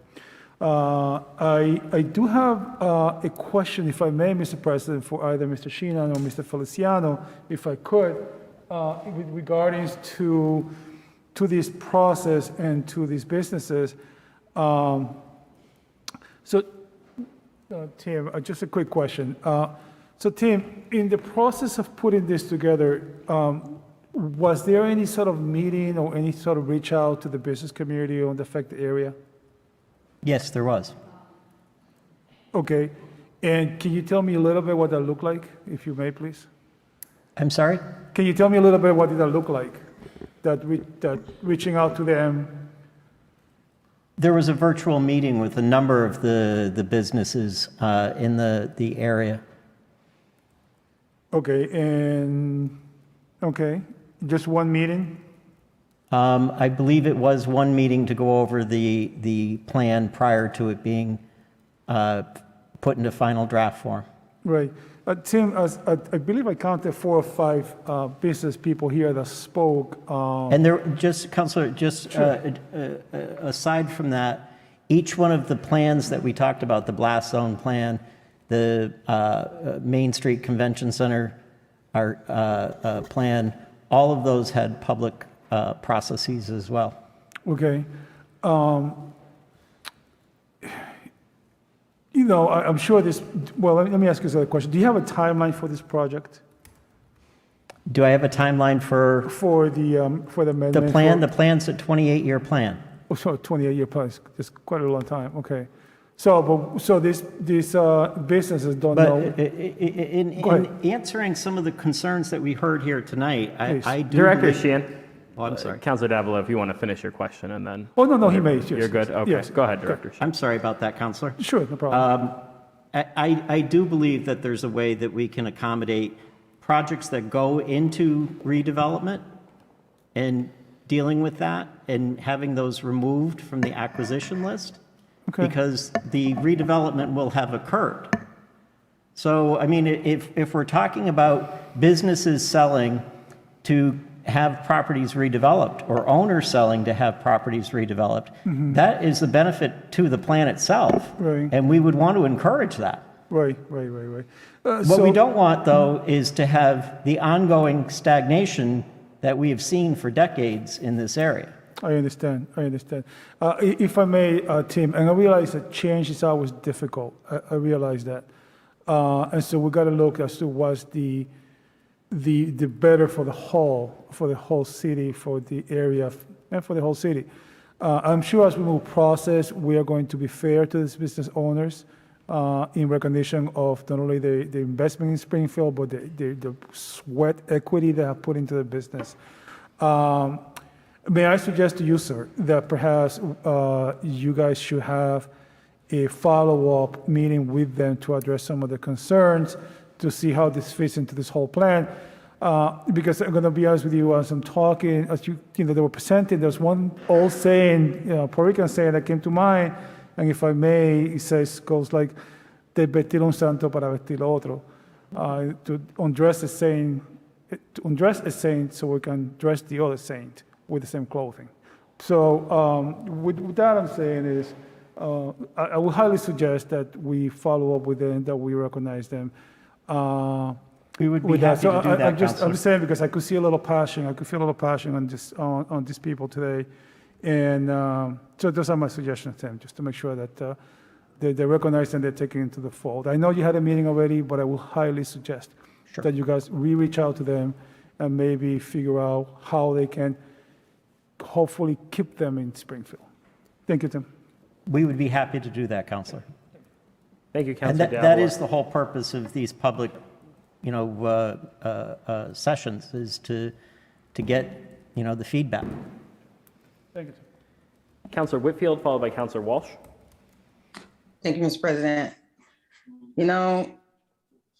After the testimony, I have real concern. When I listened to the testimony that was submitted in the packet, there's some real familiar names of developers that I'm probably because I haven't read all the testimony yet, I'm probably pretty sure that they're in support of this SRA packet because they're the ones that always benefit from these type of developments.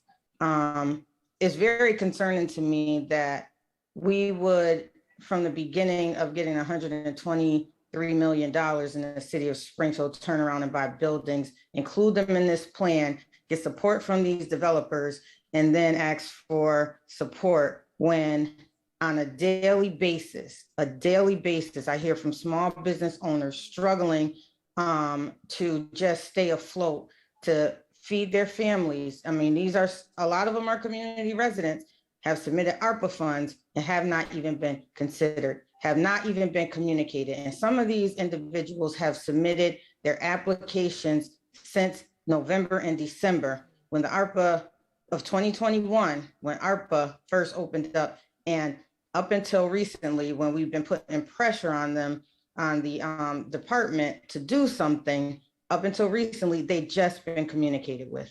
Now, this is a huge concern of mine because we do have ARPA that we can expend until 2024. And so when it comes to like these small businesses, homeowners, household seniors, they have to wait, they have to be put on hold. But when it comes to larger conglomerate organizations, they don't have to wait. They get what they need. There's programs developed for that specific purpose. And that's a concern to me. That when we heard from the lady from Lido, she reached out to me. She asked for help. The only help I can do is keep communicating with the ARPA department. I'm gonna just call it the ARPA department and the finance department on these applications. And I got an email today said we are not giving any updates. We're not giving any updates on the existing ARPA applications that have been in play since November, December. We're not giving any updates. We're going through this process, but it wasn't a huge process when we gave 2.1 million to purchase these buildings for redevelopment that we knew, or I think that they knew was going to be included in this plan. So I think the way that things are happening in the city of Springfield right now under this administration is not right.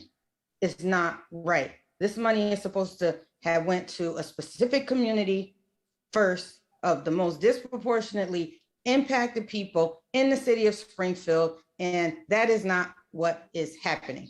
Yes, money has been expended to some organizations, a lot of restaurants, but there are so many other organizations out here that's struggling, barbers, hairdressers, after school programs. All these businesses had to close as well. And they're just trying to like live, and we're struggling to approve these applications. And the department is asking for funding for the same information over and over and over again. So I in good faith, and like Councilor Govan said, it's gentrification, it's stealing. My ancestors was stolen, then had to work to build up this country, and still struggle to get what they deserve time after time after time after time again. It's always a struggle. So I have a real concern about this plan. And to those who worked on it in the community, I don't think you just sat around the table. Armando, me and you go way back. I don't think you just sat around the table. I think that the way things were presented, you agree with it and it was accepted, but I don't agree with it and I don't accept it. And if there's not any more community involvement, if the small businesses don't start getting what they need, I'm not going to approve anything like this, because to me, it's distasteful and it's disgraceful for the city to even consider redeveloping with big conglomerates when these small businesses are just trying to stay afloat. And you had the Taylor rental lady who's been in this community for years, and she's scared that her business, her family business that they put that sweat equity in can be taken, and it can. I don't care if they say it's not going to be, it can be in this current plan. So if something better comes along and we got new people in house, and it's not you, Tim, or somebody else, they can say, well, I wasn't here when that was promised, and we're going to do what we have to do. And as a council, these are the things that we're supposed to prevent in the future.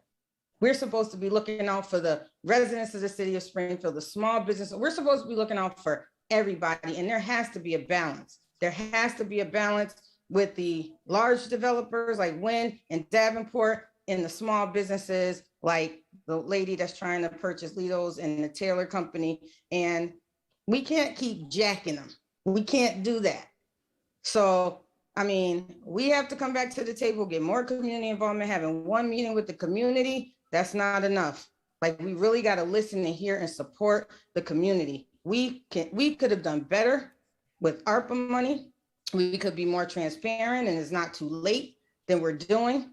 But as a city, I don't agree with this. This is not right. These small business owners are here pleading their case to just stay afloat and keep their businesses alive. So this is where I stand. I'm glad we're not voting tonight, just like Councilor Govan, because if I had to vote tonight, it would be a no for me. Thank you. Thank you, Councilor Whitfield. Councilor Walsh, followed by Councilor Brown. Thank you, Mr. President. First of all, I'd certainly like to thank our citizens and business owners who came forward, and for the people who presented the plan. After listening to the testimony tonight, it's my sense that for the urban renewal plan to be successful, the council and those involved in it will have to address the legitimate concerns brought up by our business owners, particularly those owners who have been here a long time, the family businesses. We don't want to damage people who have invested in the city of Springfield for a long period of time. So I am hopeful there'll be some, as suggested by my colleagues, there will be some meetings to address these concerns of the business owners expressed tonight. Because I do agree, I don't have a long-winded speech like Councilor Whitfield, but I think if, as presented tonight, without these concerns being addressed, you'd have a hard time passing this. Thank you, Councilor Walsh. Councilor Brown.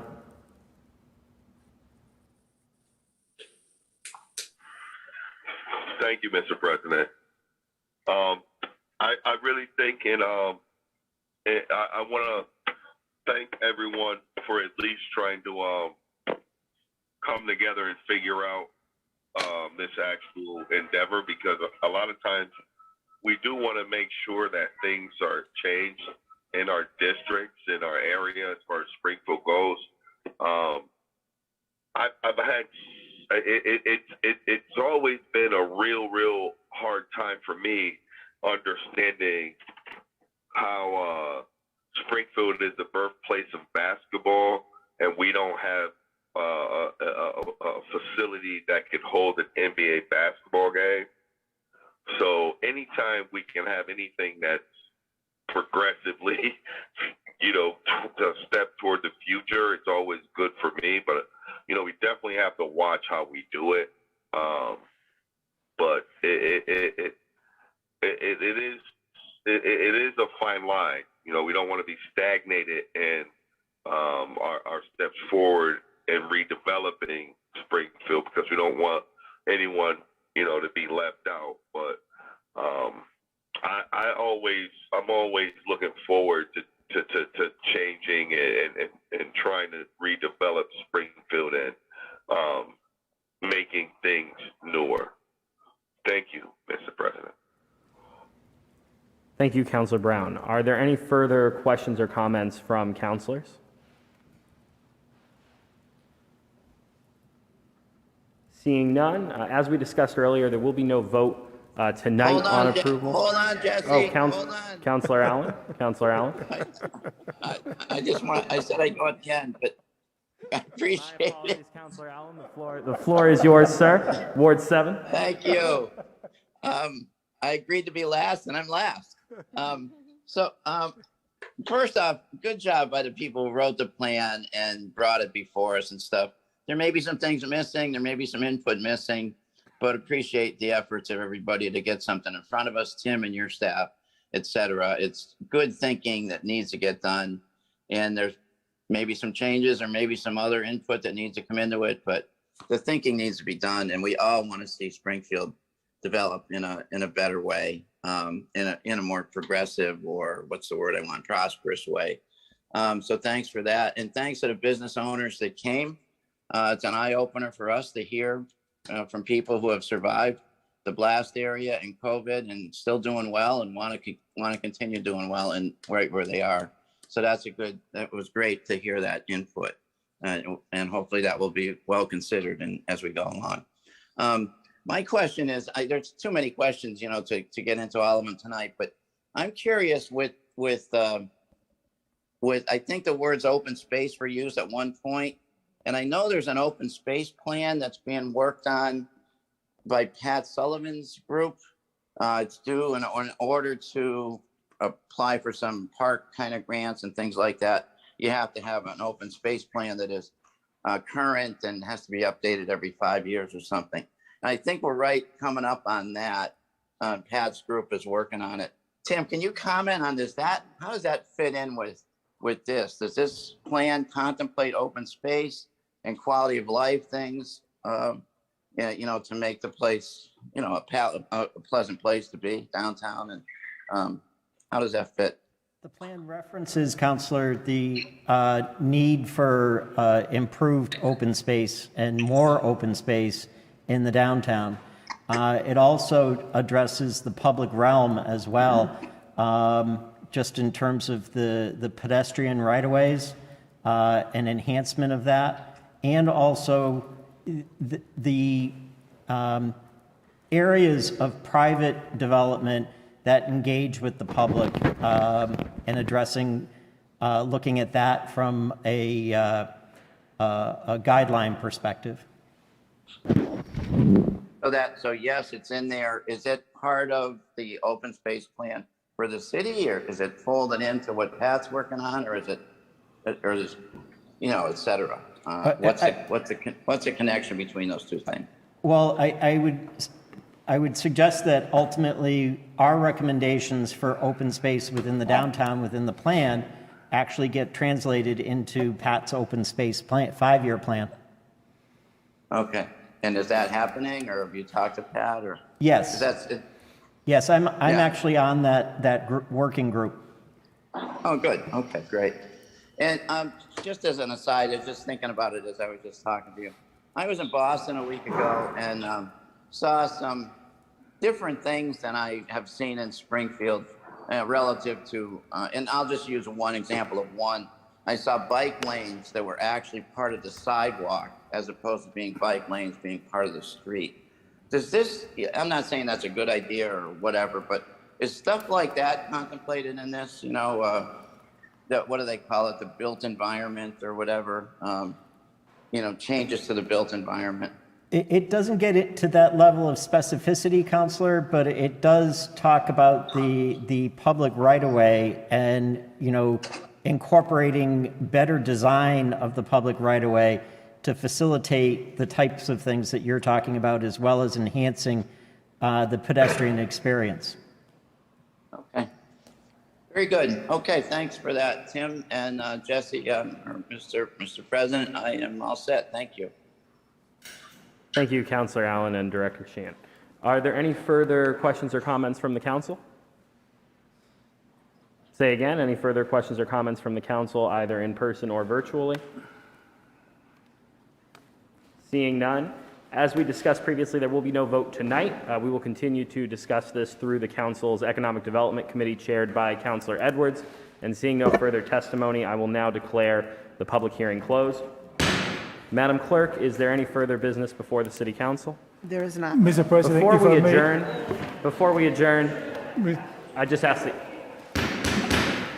we haven't formally adjourned, so we just have a couple of announcements for councilors. So first and foremost, I want to thank Focus Springfield for all their work tonight. This was our first attempt at a hybrid meeting, and without their support, it would not have been possible. So we appreciate Brendan and Ciro, who are in the back, as well as Officer Tatro for being here. I just want to let councilors know that this screen is temporary. We will have 2 much larger screens on either side here for councilors in the future, and we'll be in touch about the logistics of the next meeting. With that, we'll now stand adjourned.